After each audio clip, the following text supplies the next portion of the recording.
안녕하세요.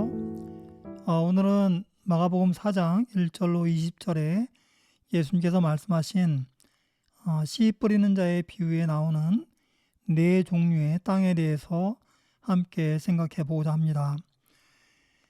이 비유에서 씨 뿌리는 자가 나가서 씨를 뿌릴새 어떤 씨는 길가에 떨어지고 또 어떤 씨는 흙이 얇은 돌밭에 떨어지고 또 어떤 씨는 가시떨기 밭에 떨어지고 또 어떤 씨는 좋은 땅에 떨어졌습니다.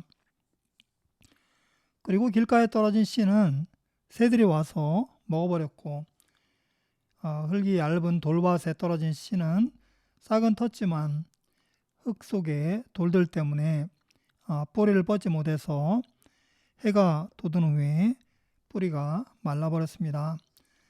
또 가시떨기 떨어진 씨는 함께 자라는 가시가 기운을 막아서 열매를 맺을 수가 없었습니다. 그리고 마지막으로 좋은 땅에 떨어진 씨는 잘 자라고 결실해서 30배, 60배, 100배의 열매를 맺었습니다. 이 비유에 나오는 네 가지 땅은 서로 다른 종류의 밭들을 얘기한다기보다는 씨가 땅에 뿌려져서 열매를 맺기까지 여러 단계를 거치면서 각 단계에서 만나게 되는 장애물들을 보여준다고 할 수 있습니다.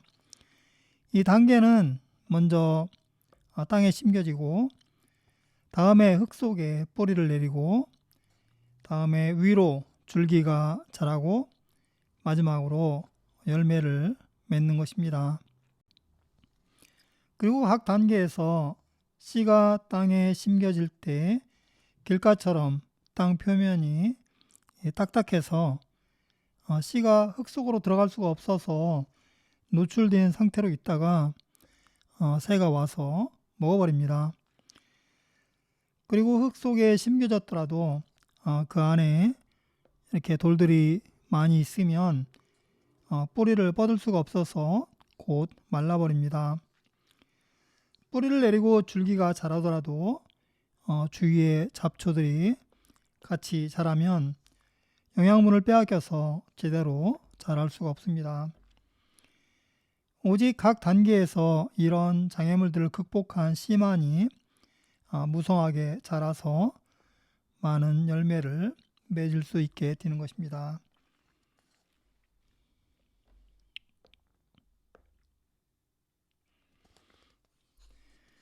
본문의 15절에서 20절까지 예수님께서는 이 네 가지 종류의 땅들이 말씀과 관련하여 어떤 상태를 의미하는지를 설명하십니다.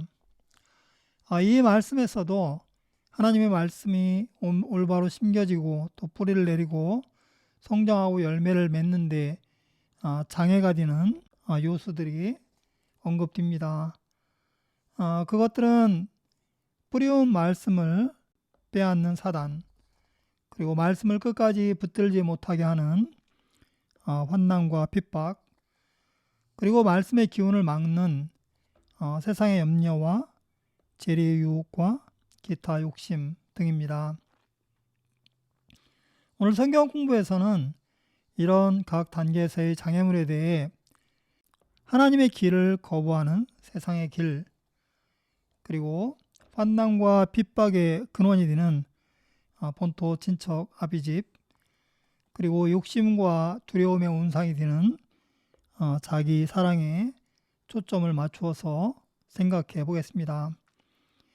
이를 통해서 말씀의 성장과 결실을 방해하는 이런 장애물들의 정체가 무엇인지 이해할 수 있기를 기도합니다.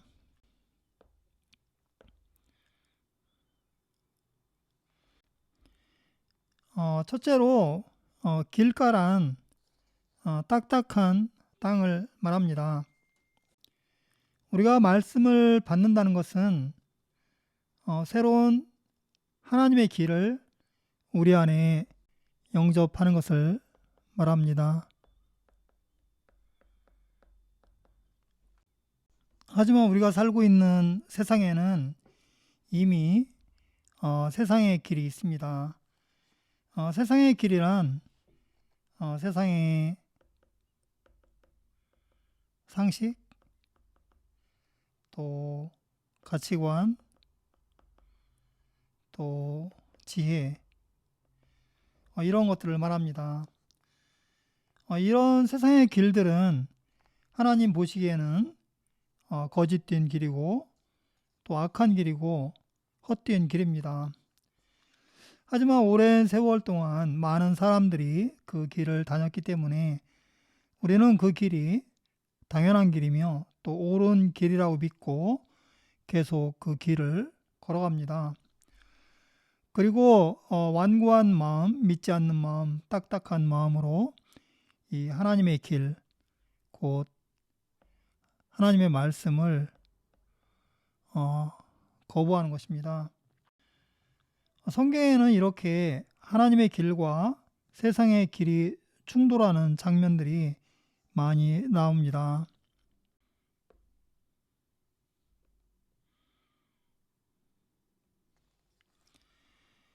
창세기 18장에는 하나님께서 아브라함의 아내 사라에게 곧 아들이 있을 것을 말씀하십니다.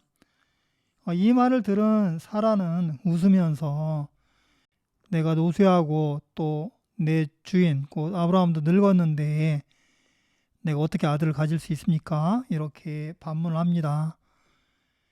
이 하나님께서 말씀하시기를 여호와께 능치 못할 일이 있겠느냐 이렇게 말씀하십니다. 또 마태복음 22장에 보면 부활이 없다고 주장하는 사두개인들이 예수님께 7 형제와 결혼한 여자가 나중에 부활하면 이 7 중 누구의 아내가 되겠냐는 아주 괴이한 질문을 합니다. 이에 예수님께서 대답하시기를 너희가 성경도 하나님의 능력도 알지 못하는 거로 오해하였도다 이렇게 말씀을 하십니다. 요한복음 9장에 보면 예수님의 제자들이 날 때부터 소경된 한 사람을 보고 묻기를 이 사람이 소경으로 난 것이 네 죄로 인함이오니까 자기 오니까 그 부모니까 이렇게 예수님께 질문합니다. 이들의 생각은 사람들이 겪는 불행이 죄에 대한 하나님의 형벌이라고 그렇게 생각하는 것입니다. 하지만 예수님께서는 이 사람이나 그 부모가 죄를 범한 것이 아니라 그에게서 하나님의 하시는 일을 나타내고자 하심이라 이렇게 말씀을 하십니다. 같은 사람을 보고 제자들의 생각과 예수님의 생각이 너무 큰 차이가 있음을 볼 수가 있습니다. 이사야서 말씀에 하나님께서 말씀하시기를 내 생각은 너희의 생각과 다르며 내 길은 너희 길과 달라서 하늘이 땅보다 높음같이 내 길은 너희 길보다 높으며 내 생각은 너희 생각보다 높으니라 이렇게 말씀을 하십니다. 오늘날 세상은 진화론, 빅뱅 이런 이론들처럼 몇몇 사람들의 머리에서 나온 가설들이 많은 사람들의 입에 회자되면서 마치 그것이 진리인 것처럼 굳어진 이 거짓된 사상들이 우리를 둘러싸고 있습니다. 반면에 살아계신 하나님, 또 하나님의 사랑과 능력, 또 영적 세계에 관한 진리들은 사람들의 관심에서 멀어지고 있습니다. 우리가 성경 말씀을 들을 때 그것이 사람들의 생각과 다르고 또 사람들의 길과 다르다고 해서 마음을 닫아서는 안 됩니다. 사실 성경 말씀은 정말 믿기 어려운 놀라운 이야기들로 가득합니다. 이는 이 말씀들이 사람들의 이야기가 아니고 하나님의 영광에 관한 이야기이기 때문입니다.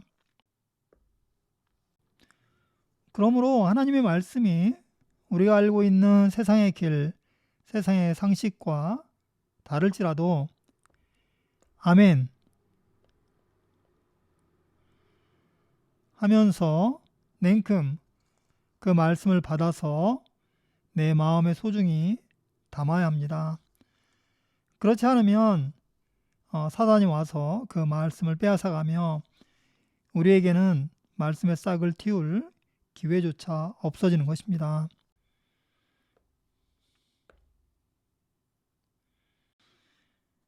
우리가 하나님의 말씀을 받아 키우는 데 있어서 두 번째 장애물은 말씀으로 인해 환난과 핍박이 생기는 것입니다.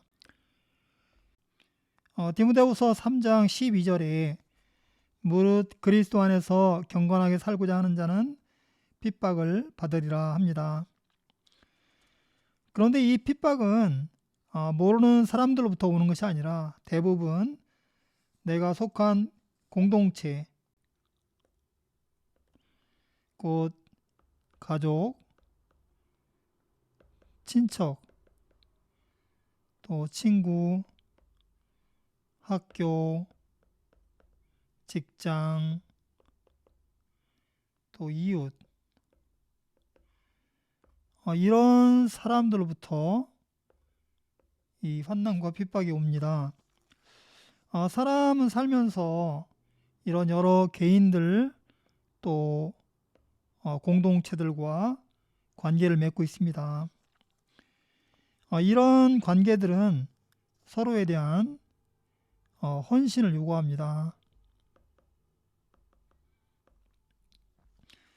우리가 맺고 있는 이런 사회적 관계망은 생각보다 단단해서 마치 바위돌과 같습니다. 여기에 예수님께서 이렇게 끼어드실 틈이 없습니다. 우리가 말씀을 듣고 예수님을 따르기로 마음을 정하면 사람들은 이것을 배신으로 여기고 또 싫어하고 나를 핍박을 합니다.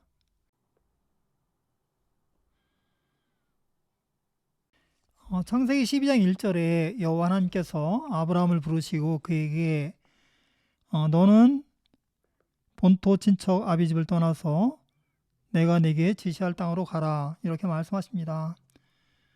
왜 하나님께서 아브라함에게 본토 친척 아비 집을 떠나라고 하셨을까요? 여호수아서 24장 2, 3절 말씀에 따르면 아브라함의 아버지 데라는 강 저편에서 다른 신을 섬겼다 이렇게 말씀합니다. 만일 아브라함이 본토 친척 아비 집에 머물러 있으면서 하나님의 부르심을 따르고자 했다면 이런 다른 신을 섬기고 있는 이 가족들 또 친척들 또 같은 마을 사람들에게 이 공동체의 질서를 깨뜨린다는 이유로 많은 핍박을 받았을 것입니다. 우리는 성경에서 비슷한 예들을 찾아볼 수 있습니다. 요한복음 9장에 예수님께서 한 소경의 눈을 뜨게 하자 유대인들이 그 부모를 불러서 그가 어떻게 눈을 뜨게 되었는지를 물었습니다. 하지만 그 부모는 그것이 예수님께서 하신 일임을 드러내놓고 말할 수가 없었습니다.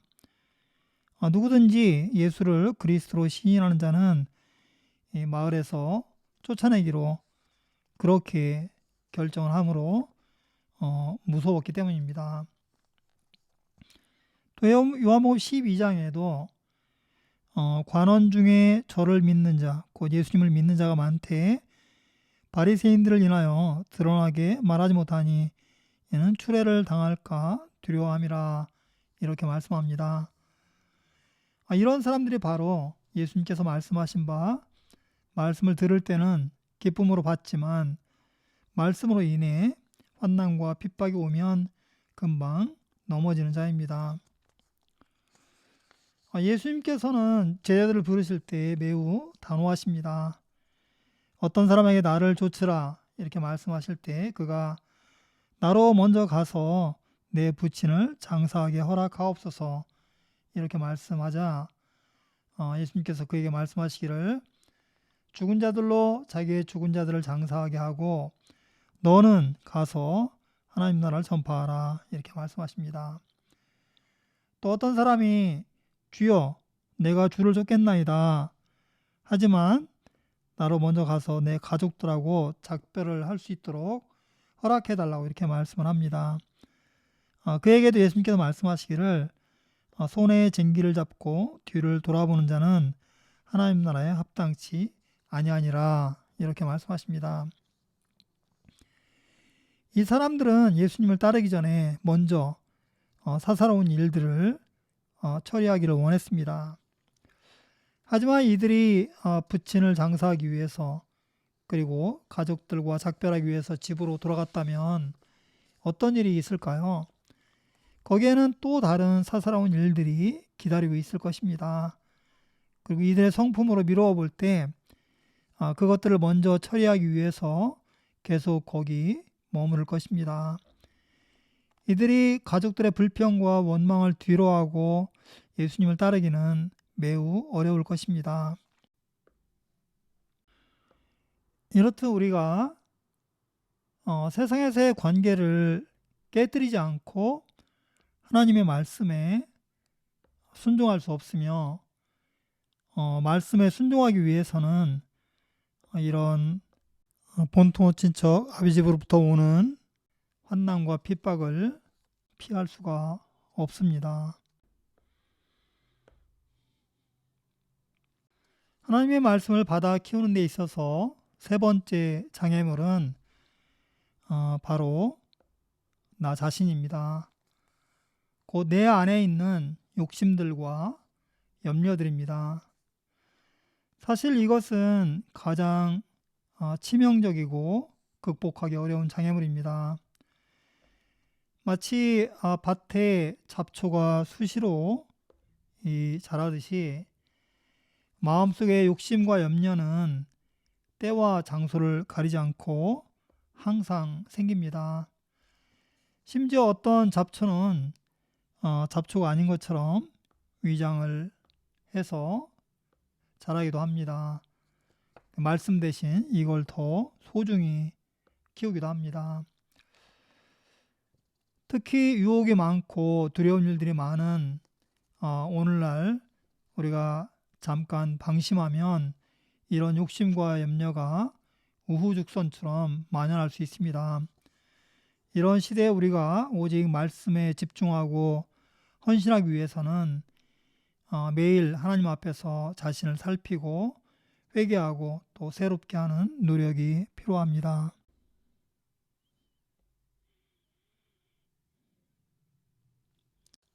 예수님께서도 제자들에게 말씀하시기를 아무든지 나를 따라오려거든 자기를 부인하고 자기 십자가를 지고 나를 쫓을 것이니라. 누구든지 제 목숨을 구원코자 하며 잃을 것이요 누구든지 나를 위하여 제 목숨을 잃으면 찾으리라 하십니다. 또 말씀하시기를 너희 중에 누구든지 크고자 하는 자는 너희를 섬기는 자가 되고 너희 중에 누구든지 으뜸이 되고자 하는 자는 모든 사람의 종이 되어야 하리라. 인자에 온 것은 섬김을 받으려 함이 아니요 도리어 섬기려 하고 자기의 목숨을 많은 사람의 대속물로 주려 함이니라 하십니다. 우리는 대부분 내가 보다 안전한 삶을 누리고 또 더 풍요롭고 더 높아지기 위해서 그 나를 위해서 말씀을 붙듭니다. 하지만 그럴 경우 결코 말씀의 열매를 맺을 수가 없습니다. 반대로 나를 깨뜨려서 말씀에 헌신할 때 말씀의 열매를 맺을 수가 있습니다.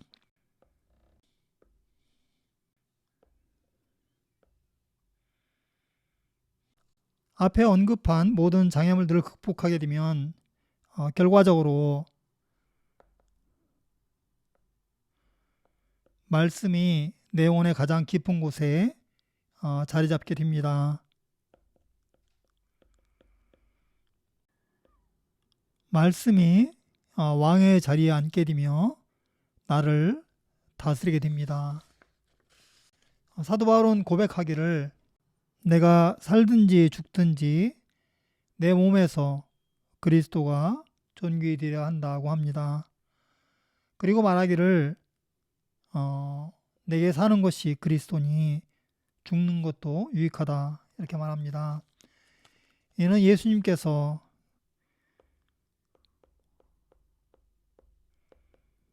그의 왕이 되시며 또 이 예수님을 존귀하게 되시도록 하는 것이 그의 삶의 의미이고 목표이며 또 이 목표를 이루기 위해서 죽음도 기쁘게 받아들일 수 있다는 것입니다. 이것이 참으로 생명의 말씀이 되시는 그리스도 예수님을 통해서 30배, 60배, 100배의 열매를 맺는 비밀입니다. 감사합니다.